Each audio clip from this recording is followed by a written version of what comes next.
Bismillahirrahmanirrahim. Friends, participants, ladies and gentlemen, it's a true pleasure to be with you today, right here, in a city which has just experienced a unique political upheaval, barely 100 days back. It's really a great occasion for international visitors to see firsthand how a revolution takes place, how it's carried out after the revolution. This was a student-led revolution to bring down a fascist regime which ruled the country for the last 16 years. I welcome our international guest to a freshly emerged country, calling herself New Bangladesh, to highlight the distance it wants to establish from the old Bangladesh. 100 days back, nearly 1,500 students, workers, and common demonstrators were killed here by the old regime. Nearly 20,000 were wounded. To this international gathering, let us pay respect to all those who sacrificed their lives, those who lost their limbs, eyes, and many physical capacities for the rest of their life, and those who are struggling with their lives right now in hospitals and care centers.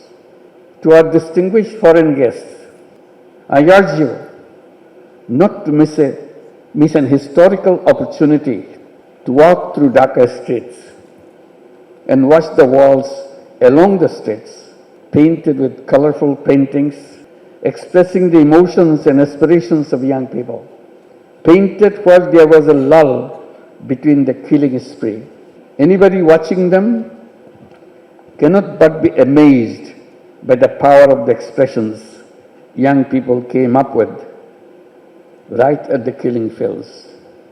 There was no designer, there was no central planning, and nobody was funding it. I'm very privileged to open this year's Bay of Bengal conversation. I'm deeply grateful to the Center for Governance Studies for hosting this gathering, particularly at this time, when ideas and dreams can take root and grow into real solutions. This convention is more than just a meeting of minds. It's a testament to our shared resilience. Bangladesh has always been a land of dreams, hard work, and unbreakable will. It is more so now, as the aspirations of the revolution are very fresh in every mind. It's the work of millions of voices, voices of the entire nation, voices that have demanded change, voices that continue to push us all to build a future based on human rights, freedom of speech, justice, and inclusion.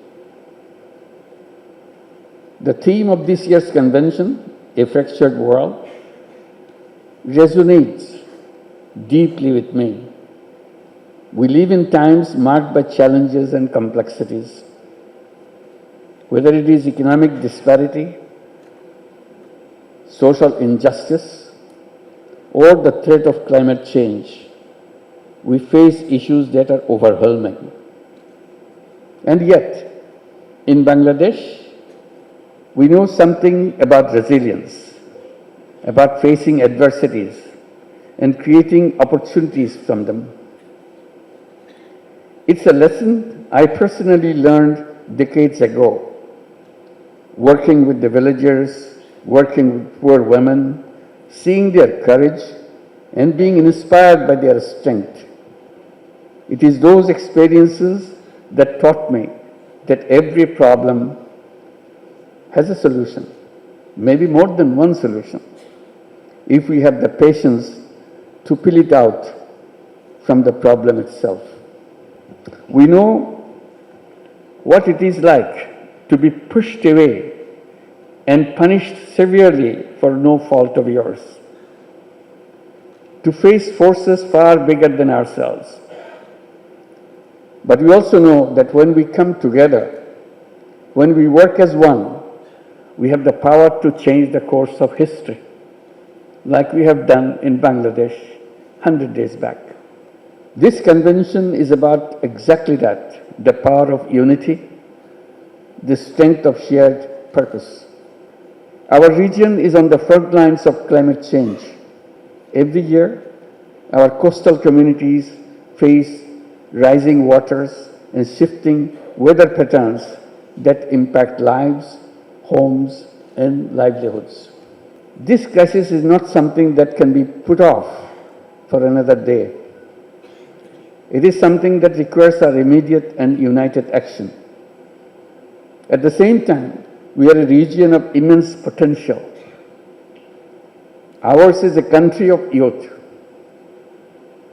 Out of 171 million people, half the population is under the age of 27 years. What a great force. This makes the country very powerful in creativity. Our youth have the power to lead the world in sustainable development, to create models of green growth, protecting and promoting our environment. But this requires cooperation, courage, and unshakable belief in our shared future. As we debate and share our thoughts in this gathering over the next few days, I encourage you to think how to build a new world as our youth have set us on a path to create new Bangladesh. Let's challenge each other, listen to each other, and dare to imagine a new world with a new lifestyle consistent with environmentally safe planet. And build an economy where fruits of technology, economic growth are shared evenly by all people, not monopolized by privileged few. I'm always a compulsive optimist. I always believe in the power of idea, power of imagination. I keep on insisting, if we can imagine together, it becomes irresistible. Let us imagine together. Let us create a new civilization. This civilization has failed us. From environmental perspective alone, it has turned out to be a self-destructive civilization. From economic perspective, it has led to extreme accumulation of wealth. We need to create a world of 3 zeros. Zero net carbon emission, zero wealth concentration, by introducing social business to solve people's problems rather than maximizing profit. Zero unemployment by turning young people into entrepreneurs rather than job seekers, which we do now. Nothing is impossible for human beings. I repeat, nothing is impossible for human beings, if only we pursue it hard enough. Thank you for organizing this important conference.